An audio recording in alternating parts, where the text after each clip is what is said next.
And he was like, okay, what should we do? I was like, why don't we like try and raise some money and like we can do like a Philadelphia feed the homeless trip or something like that. Where Whoever goes to camp, campers, staff, whichever it may be, loads of different personalities, aren't there? Yeah. Me second summer, I came out to myself, and I knew I was a great counsellor. I just knew it. It's an impact which I didn't realise that camp was going to have on me, but I found it when you're there. Yeah. And it's literally shaped me into such a much better person. Man, that's one thing which is dead funny, because we obviously haven't caught up with each other for what's got to be... It's over a year. It's got to be over a year now. So I left Smaller Earth August. What are we in 2020? That's heavy, yeah. That's mad if you think about that. And what was 22 We would have now? done it we would have all left the office in February. That's a long time. Yeah, pre-pandemic. That's just over 2 years. And the world's a different place now, isn't it? But that's the thing. Talking about footy and stuff, I feel like we could just go on for absolutely forever about that. But I think that's what I'm probably something we'll touch on, is the fact that kind of once you've been to camp, you do end up, when you speak to other people that have been to camp, there's a connection, isn't there? And you just feel like, no, I know this person, and you naturally get on, don't you? Do you know what? When I first started the camp lead in Small Earth, every job I've ever went to, I've always been really, really nervous to talk to someone. And don't get me wrong, I still was nervous, but there's straight away that immediate connection that you can talk to someone, and you just pick up that conversation, and people want to hear you talk about camp. If you talk to anyone else about camp, they don't really want to know. Well, and it's hard for...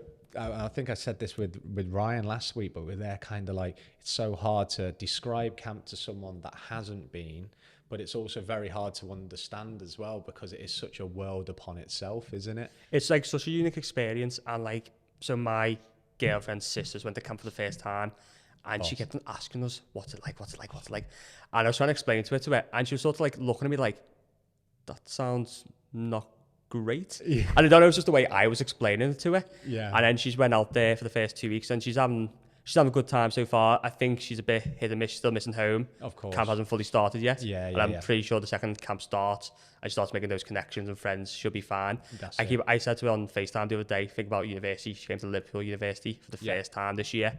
And she didn't enjoy uni for the first 2 weeks, like homesick again. Same experience. Loads of new people, new environment. Exactly. And you're going to get used to it, and you're going to end up loving it. That's the thing. And in the first episode, we kind of covered the first week at camp. And that was one thing that we did say, is same with absolutely anything. When you leave your comfort zone, when you're going into a new environment, you've got to go, give it a bit of time, because it is new. It is something which you haven't been through before. And then kind of when you get through it, you're like, this is incredible. And I suppose that's sort of maybe a good entry for yourself, because I obviously know you really well, but for anyone sort of listening, watching, maybe you just want to introduce yourself, what camp you went to, and So my name's Josh, and I went to camp for 4 summers.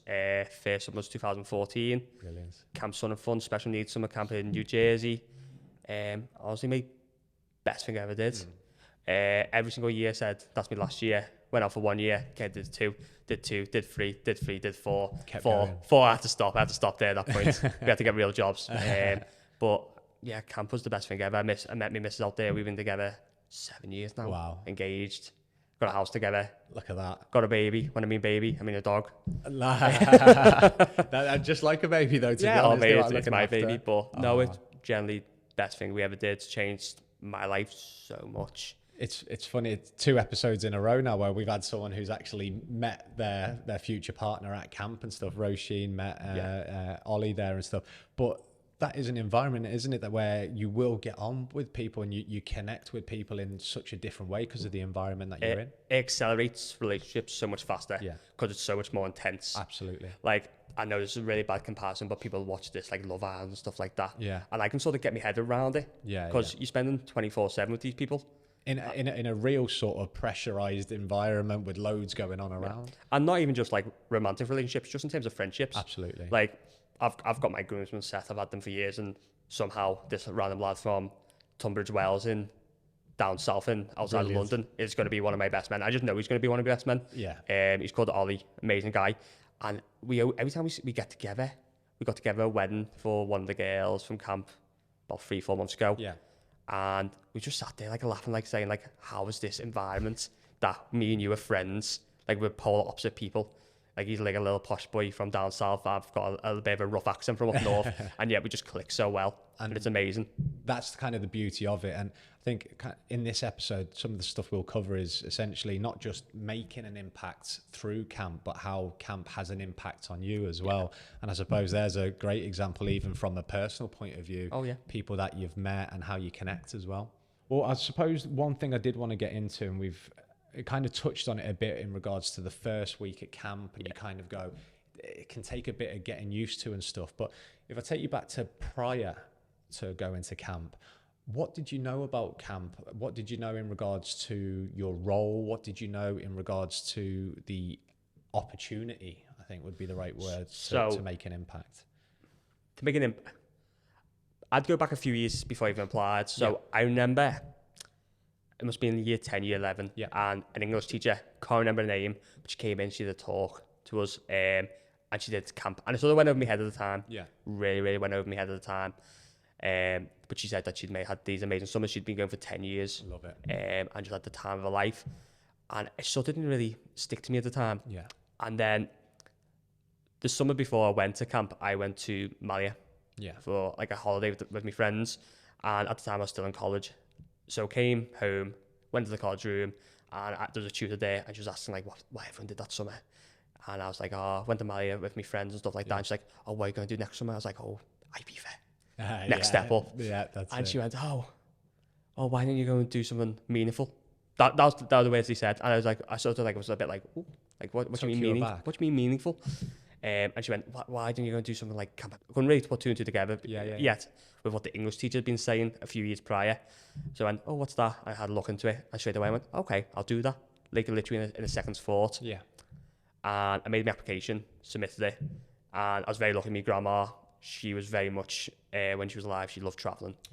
And she was like, okay, if you want to do that, she would never fund anything like going to Mali or something like that. She went, going to Mecca, fund you straight away. She paid for it straight off the bat. Amazing. So within like a minute and a half, I'd literally had everything sorted. Wow. And I was on the process to get into camp.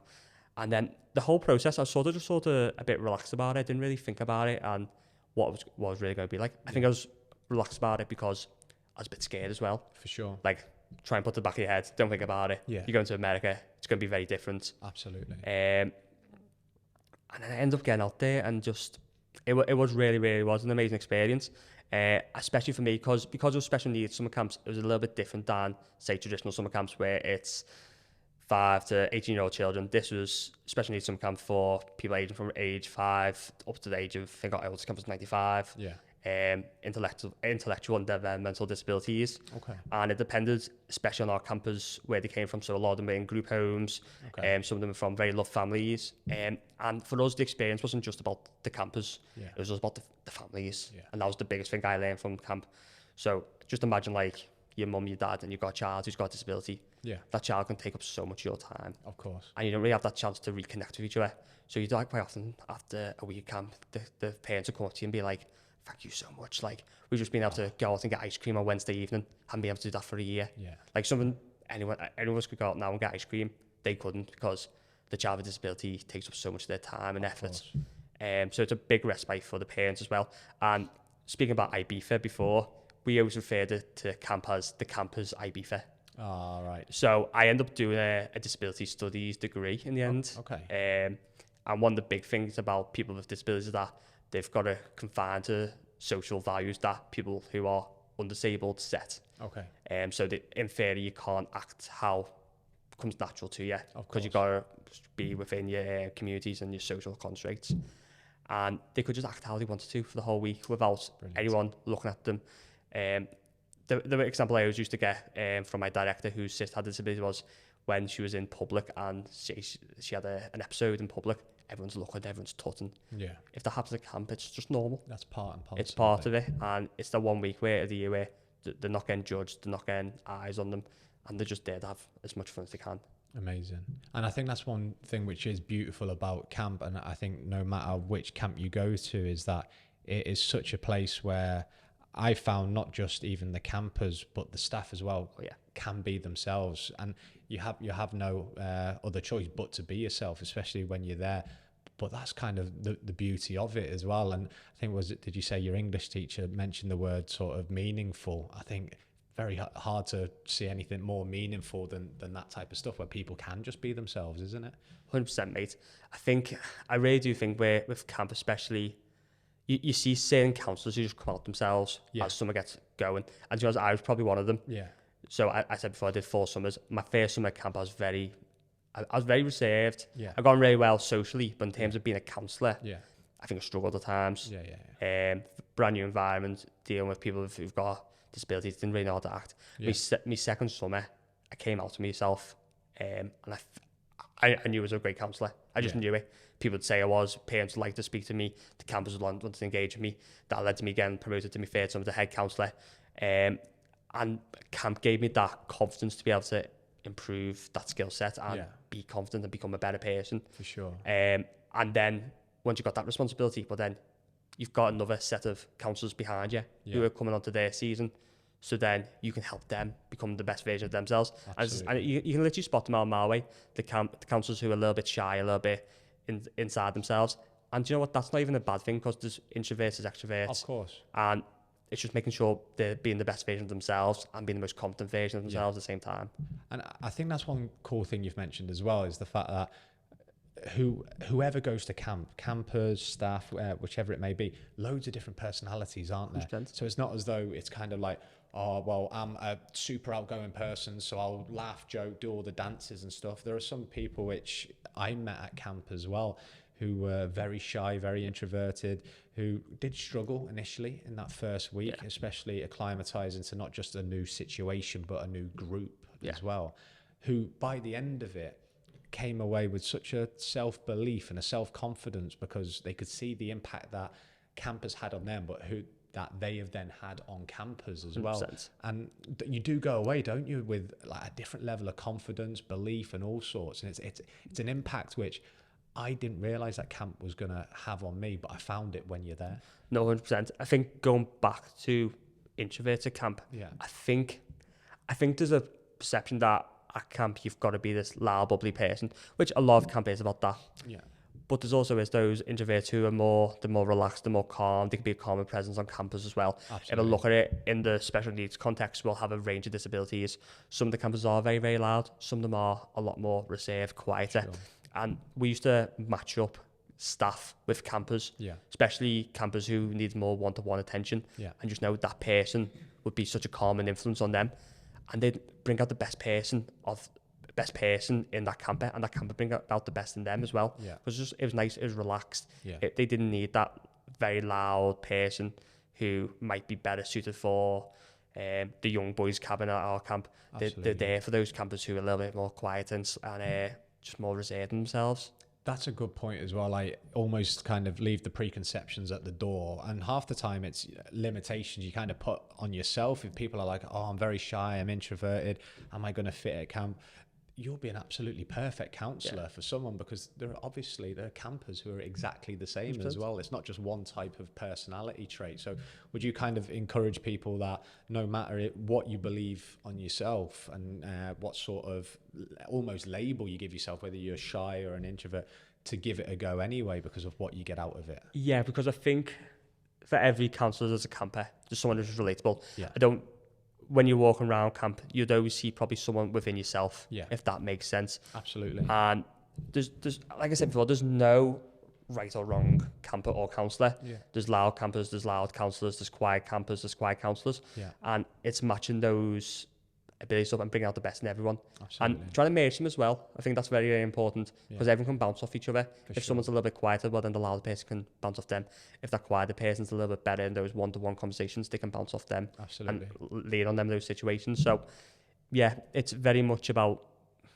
Camp is very much it's a unit in the end. Like, you end up being this big, massive team, and you know everyone's skill sets and everyone's strengths and weaknesses, and you can lean on each other to help each other in those situations. Absolutely. And I suppose no matter kind of what role you're in, you'll have a chance to make an incredible impact. And we've kind of touched on a few stories in different episodes, the fact that everyone's in different roles.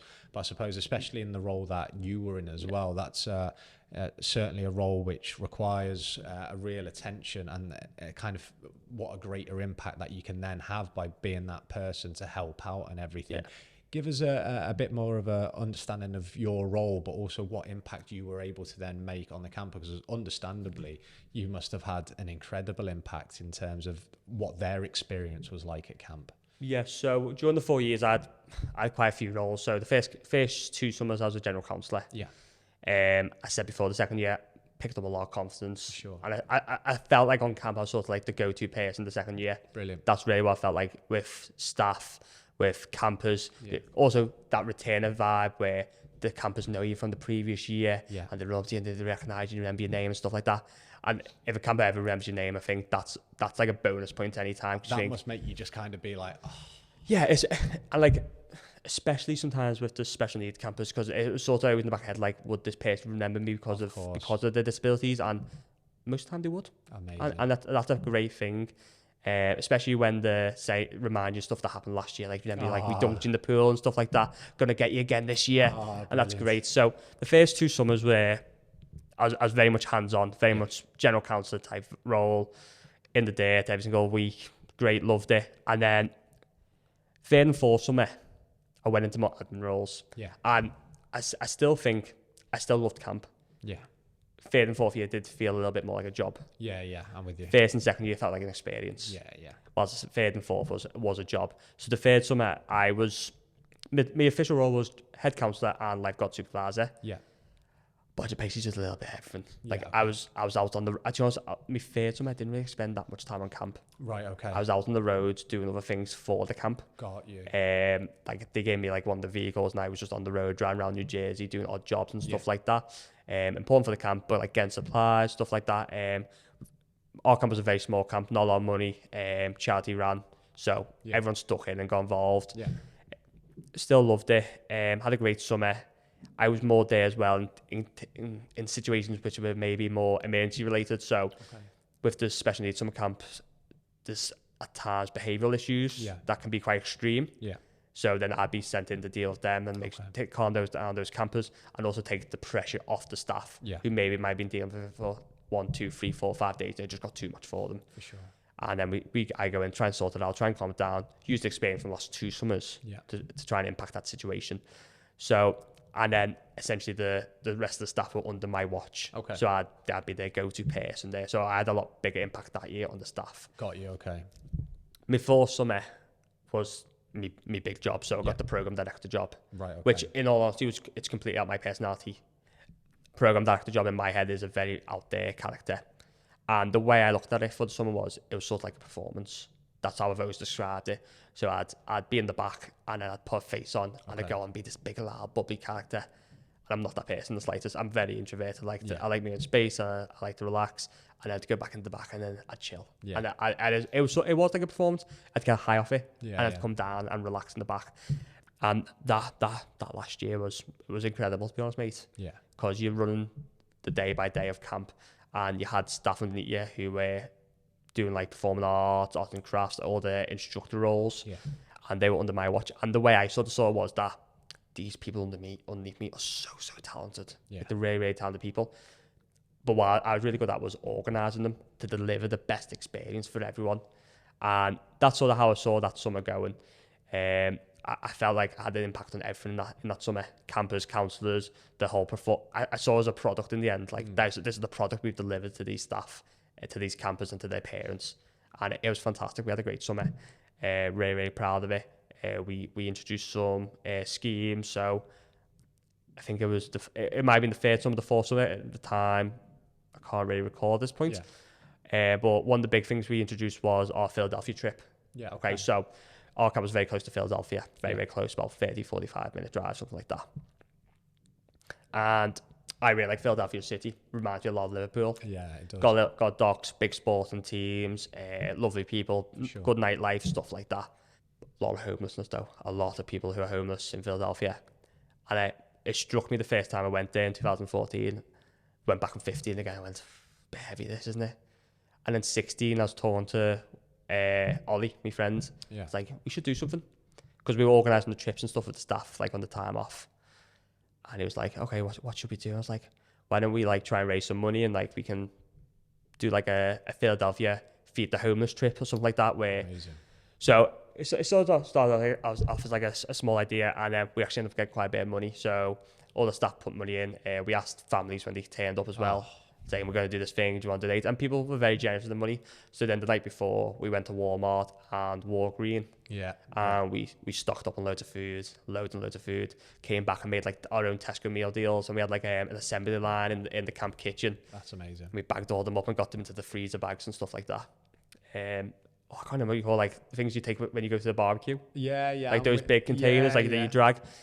And I remember we didn't even get to Philadelphia, and we were on like the freeway, and it was rush hour, and it was busy, and there's just homeless people start begging on the doors of the cars, and like everyone was just like a bit like shell shocked because a lot of the staff hadn't been to camp before, or hadn't been to Philadelphia, I should say. And we rolled down the window, and we gave them the first one. Amazing. And a few girls like started crying straight away. It's like, okay. And then we literally went out. They were gone. I think we had over like 300 bags of food. Wow. They were gone in like 20 minutes. That's incredible. It was heavy. But then the next year, we had feed. A lot of them were saying like, we get loads of food. We don't have any hygiene products. So then the second year we did it, made a real impact or real thought that we want to get all the food as well, but we got loads of hygiene bags and we sold that like toothbrushes, toothpaste, little spray on body washes, stuff like that. And that was great. And then after I left camp, one of my friends who returned, John, one of the best things ever, it was in the middle of summer, and he just sent me a picture, and they were doing it again. And I thought that's boss, like something like me and Ollie and my fiance Hannah had started in 2015, had continued on, and it was still going on even after we left camp. And I just thought that's amazing. But because we were put in those admin roles where we had so much authority to be able to do stuff like that, that's where our impact came in across camp and the wider public and the wider community from our camp, because the community was so important to our camp. And do you know, that was one thing I actually had it down as a question I was going to kind of mention as well, was the fact that you have such an impact with summer camp. It actually expands out into the community. 100%. And I was going to touch on that, but that's one thing which is so cool about the journey, especially yourself, that you've been on, that year after year, you've made an impact directly with the campers. Then after that, when you've then moved up, you've made an impact on new staff and the people around you in your circle. And then when you've then gone back, you've then had an impact on the community. And then even after you've left, that's kind of stuck. And that's got to be a cool feeling. I'll be honest with you, when he sent me that picture, I was like, this is boss. I didn't expect it to happen. But the community aspect is really... I thought about that a lot before I went out to camp first. So like I was like Googling like where my camp was, who was like the local soccer team, who was like the local American football team, who was local baseball, because I wanted to do everything American, but I wanted to keep it very localized, so that when I went out that I wanted to do these experiences. So like one of the things my camp did was we'd always go to the local baseball teams and we'd have like the baseball experience. Baseball's a rubbish sport, but we had a good time as a group together, and we always did stuff in the community. We did like litter pick and stuff, because our camp was very much charity run. There was a lot of schemes that you could get involved with, and it was always optional to people, but everyone always got involved anyway, like doing the local litter picking, going to fundraising events, stuff like that. Our camp would always do something as well during camp called Christmas in July. Oh, nice. So Santa comes on a fire truck and big thing. But for the camp as a business, it was probably the most important event of the year, because that was the biggest fundraising event where loads of people from the community come. As part of that event. And as a camp, then we have to deliver that as a product. So put on a big meal. All the campers decorate the cabins on the night before Christmas. I love it. Literally, camp transforms from a camp to a summertime Christmas grotto overnight, and then we do a big event, and that's where the charity itself would thank its sponsors, stuff like that. My last year, I was the program director. I had to MC the event, and I've never been so scared in all my life. There was so many pressure. Yeah, because like when you're talking to your campers and stuff like that, it's fine. It feels natural. Then all of a sudden, there's all these people who different stakeholders involved. And they're very important people. Also the parents, stuff like that. And you try and put your best foot forward. Whilst not saying you're not putting your best foot forward with campers and counsellors, but they're your people, and you feel really, really comfortable in front of them. Very, very quickly. But it was a really, really good experience, to be honest, to be able to talk in front of that many people. I love it. Scary, but good. I think that's the cool thing about it. There's so many different facets to go into camp, and like first episode we talked about the kind of confidence it gives as you get over your initial fears and stuff like that. We then talked about the summer camp professional and the impact it can have on your career. And then third episode, we're talking about your personal life. But then this as well, when you start seeing that, the impact you have on a wider community, you start seeing, like, for example, what you were talking about there, where you've improved your public speaking, the confidence in that and everything. There is so many different areas, isn't it, that you kind of go, what you're taking home is a hell of a lot more than the baggage you took there, isn't it, type 100%. Of thing, which is a really cool thing. Talking about going home, so after camp, there's always that gutting time where you finished, you've got the time done, although kind of in the moment you are also tired, you're looking forward to a good cup of tea and everything when you can get back. I personally took so much back with me, a lot that I didn't even realize I was going to, because the impact that camp had on me. I mean, here I am years later in a job to do with summer camp and trying to get people back into it, as you have as well. What did it do for your mindset, your outlook, and coming back, especially from that first year where it's such a new experience? When you came back, did it have an impact? What was it like for you? So this is the thing I always say to people when I talk to them about camp. I think at the time I was at college, I was also working in a warehouse. So when I applied for camp, I think I was 19, 20, I'm 28 now. I think if I don't go to camp, I still work in a 9-to-5 minimum wage warehouse job. Yeah. And that's nowhere to lie. That's where my head's set at. That I would have just stuck in that type of 9-to-5 grind. Not say there's a problem with that. Yeah. But that was the comfort zone, and you would have been. Camp has opened up everything for me. Yeah. I didn't want to go to university. Went to university. I met my partner. I've ended up in a fairly good job. Yeah. With a career in front of me, which actually now isn't related to camp, but it sort of somehow magically came about from camp. So just to give a rundown of how that happened, I used to work for this company, Small Earth. My job was the paid advertising specialist, but sort of came in there sort of like on a whim. The marketing manager, I think, liked me because I went to camp, but I didn't have any marketing experience. So got the job, learned a few bits and bobs, then got made redundant because of COVID, stuff like that, which happened. But then I've been able to go into another job with that little bit of experience on a very junior level. And now I'm managing my own department. And it's sort of like how that has interlinked. If I didn't go to camp, if I didn't go to camp, I wouldn't have started Small Earth. Didn't go to Small Earth, wouldn't have got a job in paid advertisement. If I didn't get a job in paid advertisement, I wouldn't be where I was now. Absolutely. So the way that's sort of all linked in together is actually really, really amazing. And I owe so much to it. And I think it's a bit cringe, but the biggest thing I was from camp is my partner. Of course. Like I mean, if you would have said your job first instead of your partner would have been fuming then. But the matter go on about, I think she would say that, but no, like she's boss. She really is boss. And I always think, like, imagine if like I hadn't been in the camp and then I never met her. So when I reflect on it, I do reflect on it quite a lot. I think if I didn't go to camp, I wouldn't have a lot. I pretty much have everything because of camp. It's so funny you say that, because I've said the exact same thing in terms of what I owe for it. And my two brothers have went to camp this year for the first time. And I literally said to them, I was like, it's not just the experience, it's not just the development, but it will open doors you didn't know actually exist. And I mean that literally in the sense of, you might think, oh, your path's going that way, but before you know it, an opportunity comes up, which just happens to be because of the experience you've had, or the impact that you've made at camp as well, or the impact camp's made on you. And it seems to be that exact example. Mate, 100%. Like I don't know if I've said this already, but just when you reflect on it, it's crazy. You sit there and go, oh my God, this is actually crazy. How this all happened and how it all unraveled. And it is all down the camp. It's down the camp. Nothing else. And I think one thing which is interesting for me is, and I've learned more as I've kind of grown into this industry of cultural exchange. I didn't even know that was a term prior to going. I just thought I was traveling and stuff like that. Only then when I realized what that actually meant, and being able to bring my own background, go and work somewhere else, but that background then have an impact on me.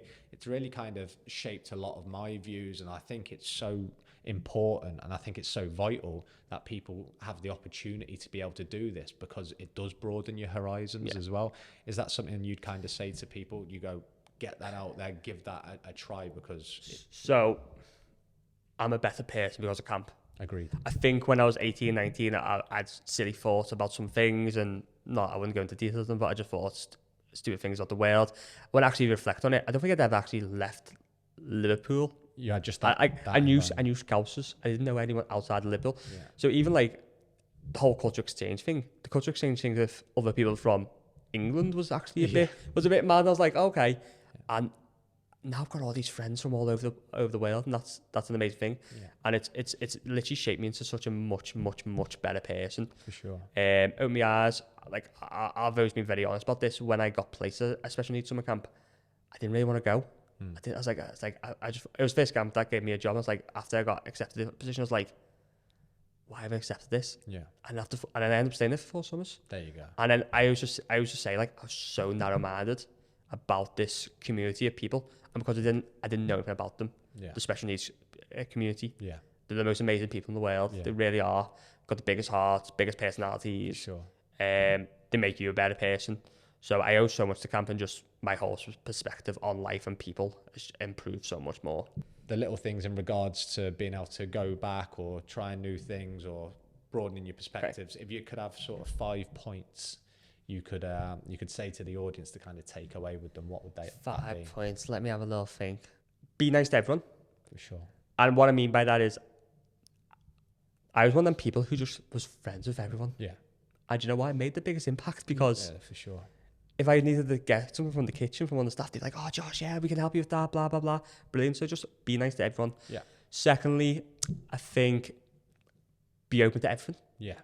What I mean by that is, there's going to be times where you're going to have to be asked a question to say yes or no. Yeah. Just say yes to everything. Because I guarantee the ones who say yes have the better time. I think Ryan said the exact same thing as well. There's so many opportunities that come up. He's there, like, just be open to those. Yeah. Really. So at our camp, I'm going a little bit off topic here. We used to, I can't remember what it was, but it was like one of the director's cousin worked for Crocs. Yeah.